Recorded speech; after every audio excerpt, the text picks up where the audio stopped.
dire ce qu'ils veulent. Et toi tu continues ton boulot. Mesdames, Mesdemoiselles et Messieurs, bonjour. Bienvenue sur votre nouvelle émission nommée Corée. Le franc CFA, qui signifiait Franc des colonies françaises d'Afrique, né le 26 décembre 1945, suite aux accords de Bretton Woods, est devenu en 1958 le franc de la coopération française d'Afrique. Cette monnaie, qui est en train de passer ses 72 ans d'existence, est largement controversée par les peuples africains. En effet, en 2015, Kako Nubupo, togolais, critique ouvertement la BCEAO, ce qui lui valut son poste ministériel. Aussi, au Tchad, Idriss Déby, président de la République, appelait en août 2015 les pays africains à sortir de la zone franc CFA.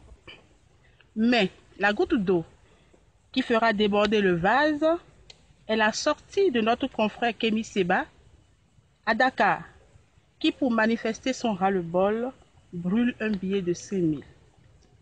Alors, le débat se pose de façon réelle.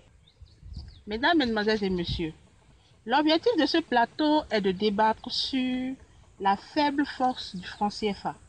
Et pour cela, nous avons un invité sur le plateau à qui nous laisserons le soin de se présenter. Je réponds au nom de Juste Agnoro. Je suis diplômé en philosophie, culture, langue et société de l'Université de Strasbourg. Je suis secrétaire général de l'ONG Mouinimou, Solidarité et Coopération et responsable du Front anti-franc CFA à Nati Tengu. Monsieur Juste Agnoro, soyez les bienvenus sur notre plateau. Mesdames, Mesdemoiselles et Messieurs, nous vous rappelons que nous émettons depuis Nati Tengu, cité des Nanto, chef-lieu du département de la Takora. Alors, Monsieur Juste Agnoro, tout de suite là, il y a une question qui me passe par l'esprit. Pourquoi parlez-vous de colonie encore de nos jours? Nous avons réclamé tambour battant à partir de 1957 avec le Ghana, avec le panafricaniste Kwame Nkrumah. Nous avons réclamé l'indépendance. À partir de 1960, il y a eu sur le continent et surtout en Afrique francophone une cascade d'indépendance. Mais ces indépendances ont été accordées alors que les leaders qui les réclamaient se sont positionnés sur la question politique. Donc les indépendances ont été centrées sur la question politique. C'est après que nous nous sommes rendus à l'évidence que la question politique devrait être soutenue et entretenue par la question monétaire. Il y a un lien très fort entre la politique et la monnaie. Un pays qui veut être souverain sur le plan politique doit penser à être souverain sur le plan monétaire. Alors c'est pour ça que nous sommes encore maintenus sous tutelle. C'est pour ça que nous sommes encore suspendus à la métropole française, parce que notre indépendance n'est pas intégrale. Et devant cette évidence, on ne peut que dire que nous restons encore des colonies, que nous avons une pseudo-souveraineté. Alors, Monsieur Juste Agnoro, dans vos propos, on sent encore cette force, cette rage que vous avez contre le franc CFA. C'est une réalité, mais nous avons comme l'impression que vous êtes un peu, vous parlez encore d'oppression. Alors, pourquoi parler encore d'oppression encore de nos jours? Nous sommes sous le joug de l'oppression, parce que notre indépendance n'est pas intégrale. Nous avons une indépendance unijambiste, une indépendance estropiée.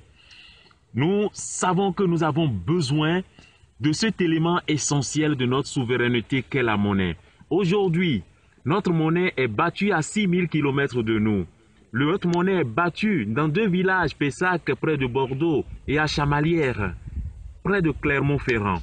Alors, nous sommes là dans une oppression. Mais je vais même dire, au-delà de l'oppression, nous vivons ce que j'appelle la répression monétaire. L'ouvrage de l'économiste camerounais, décédé dans des conditions non encore élucidées, cet ouvrage est intitulé « Monnaie, servitude et liberté » et sous-titré « La répression monétaire de l'Afrique ». Je dirais même qu'au-delà de l'oppression que nous subissons, nous vivons une répression ignoble. Alors, Monsieur Ayoro, selon vous, oppression, on a parlé tout à l'heure de colonisation, d'oppression, de répression.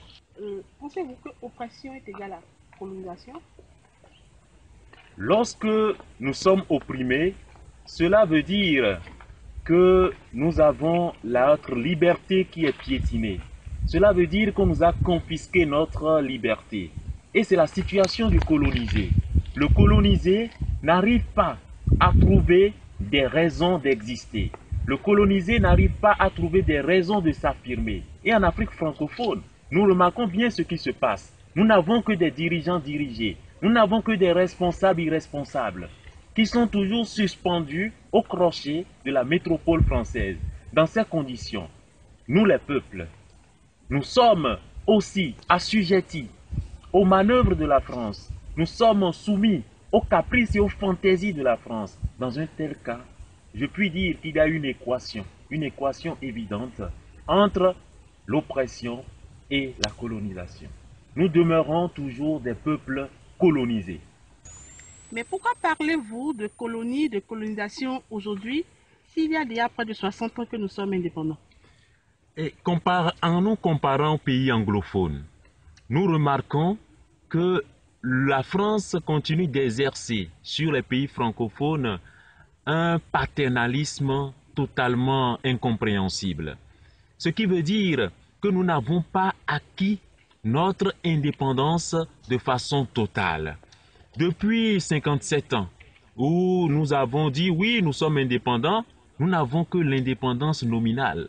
Dans les faits, rien ne traduit, absolument rien, ne traduit cette indépendance. Nous restons clochardisés par la France, nous restons manipulés par la France, nous restons au crochet de la métropole française. Vous voyez que notre monnaie est battue à 6000 km de nous. C'est une horreur. Combien de Français, comme le disait Lilian Thuram il y a quelques jours, combien de Français accepteraient qu'on batte leur monnaie en Chine? Combien d'Allemands accepteraient qu'on batte leur monnaie en Corée du Nord ou en Corée du Sud? Alors, c'est une préoccupation majeure. Pourquoi nous, les Africains, nous devrions accepter que notre monnaie soit battue hors de nos territoires?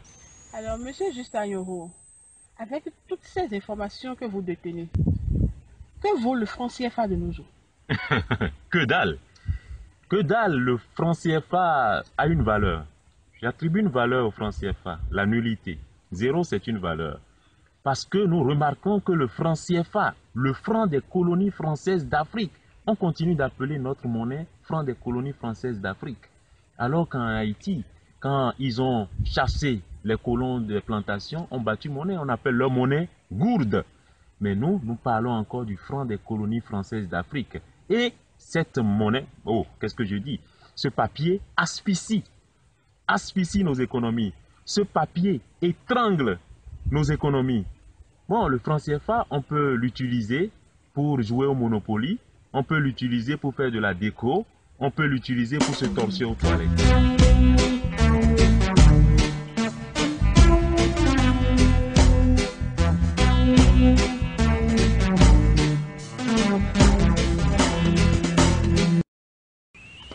Je m'appelle Dessoissi C. Jean-Luc.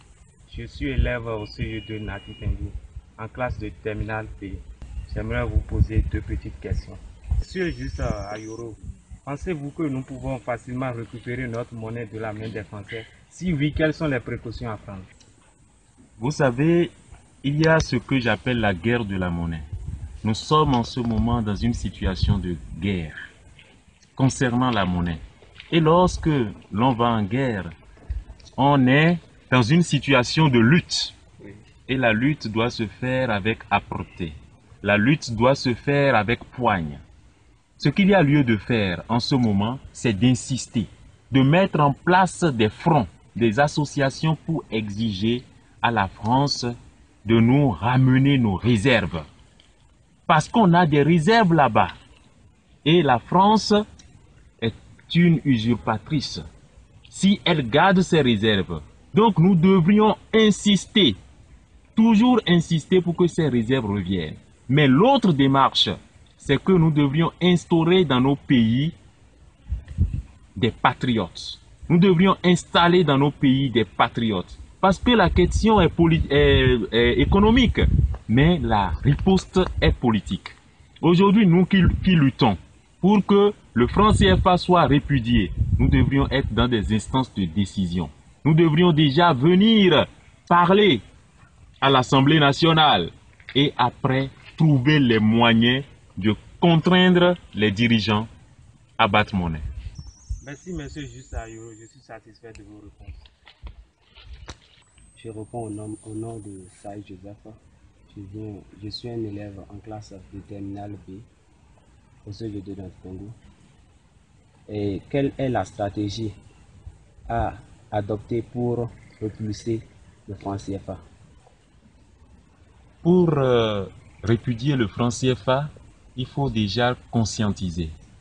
Notre peuple périt faute de connaissances. Et c'est ce que nous faisons en ce moment. Il faudrait que les masses populaires soient informées. L'information donne le pouvoir. Et aujourd'hui, c'est le peuple qui doit pousser nos dirigeants à pouvoir prendre des décisions dans le cadre de l'expulsion du franc CFA. Alors, la stratégie, elle est d'abord politique.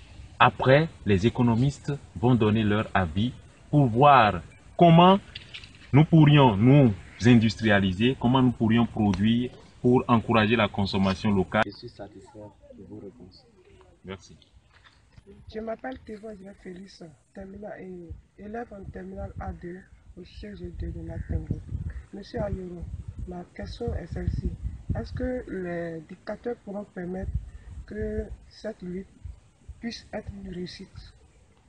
Je pense qu'on a déjà identifié les traîtres. En ce moment, nous sommes en train de voir, au niveau de la Côte d'Ivoire, Ouattara, nous sommes en train de voir Macky Sall, dont le maquis est vraiment sale. Et aujourd'hui, nous devrions travailler de telle sorte que ce que ces élites-là, si on peut les appeler élites, comme notre compatriote Kémy Séba le dit, ce que ces élites-là n'arrivent pas à faire, que le peuple puisse s'en charger. Merci, monsieur Amino. Je suis bon satisfait de vos réponses. Moi, c'est Léa Armel, élève en terminale 2 au CG de Natengo. Moi, ma question est celle-ci.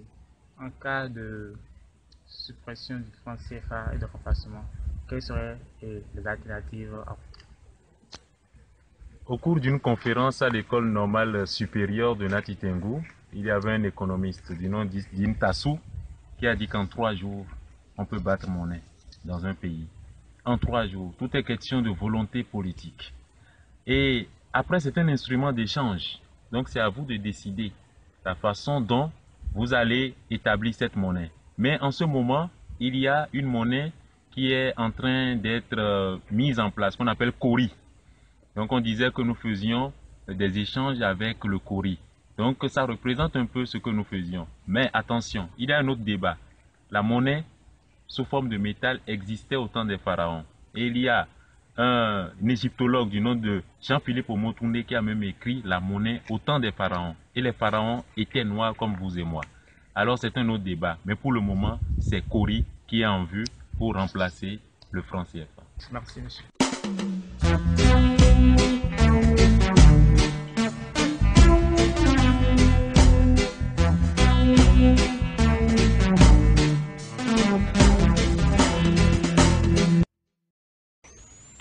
Monsieur Juste Ayoro, merci pour cette attention particulière que vous avez portée à nos invités qui sont massivement venus du Collège d'enseignement général 2 de Natitengu. Pour la suite, j'ai encore 2 questions à vous poser. Et la première déjà, ceux qui parlent, ils disent que le franc CFA a une faible force. Donc, vous leur donnez raison en réalité. Alors, oui, nous devrions parler de la faible force du franc CFA. Et aujourd'hui, nous remarquons qu'il y a des intellectuels engagés, comme l'ancien ministre au Togo, Kako Numbupo, qui prend son bâton de pèlerin pour dénoncer les affres du franc CFA. nous voyons Nicolas Agbourou, nous voyons notre compatriote Kémy Séba. Et notre compatriote Kémy Séba, il se mêle à ce débat comme activiste. Parce que Marcel Mauss nous le dit de façon claire, je le cite, la monnaie est un fait social total. Fin de citation. Alors il faut une veille citoyenne autour de la monnaie. Kako Numbupo a dénoncé cela. Et aujourd'hui, nous voulons, à travers cette jeunesse dont la disponibilité a plus de valeur que les milliards de l'étranger, nous voulons que cette jeunesse puisse s'engager de façon solide, on puisse chanter le requiem de cette monnaie. Merci, Monsieur Agnoro Juste. Nous sommes pratiquement à la fin de notre émission. Quel est votre mot de la fin? Demain, notre compatriote Kémy Séba, qui a été kidnappé, qu'on a livré comme une pizza, comme lui-même le dit, et à la métropole de la France, notre compatriote vient demain à 20 h à l'aéroport de Kagéon. Ça veut dire il va quitter les hauteurs pour venir sur terre. Mais nous sommes sur les hauteurs pour pouvoir encadrer son atterrissage. C'est pour ça que nous avons choisi ici la montagne. La montagne symbolise la liberté. Et le grand résistant Kaba est originaire de notre région. Nous sommes ici pour dire que la lutte continue, que la jeunesse soutient ce combat et que nous irons jusqu'au bout. Mesdames, Mesdemoiselles et Messieurs, pour ceux qui viennent de nous rattraper, nous entretenons avec M. Juste Agnoro sur la faible force du franc CFA. En effet, le franc CFA, comme son nom l'indique, est une monnaie qui abrutit les peuples africains et qui les maintient dans un martyre profond. Mesdames, Mesdemoiselles et Messieurs, le vent de la Renaissance africaine souffle et ce, avec une vitesse qui terrasse même les plus sceptiques. Si les pays veulent vraiment la libération totale, il faudra considérer l'avertissement que nous donne Frantz Fanon en 2006 en ces termes, je cite. Il n'est possible de prendre ses distances à l'égard du colonialisme sans en même temps les prendre à l'égard de l'idée que le colonisé se fait de lui-même. Fin de citation.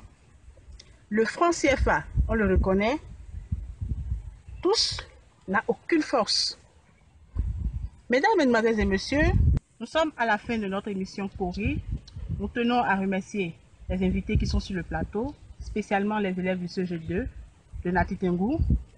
Et nous vous invitons à notre prochaine émission dans un proche lendemain.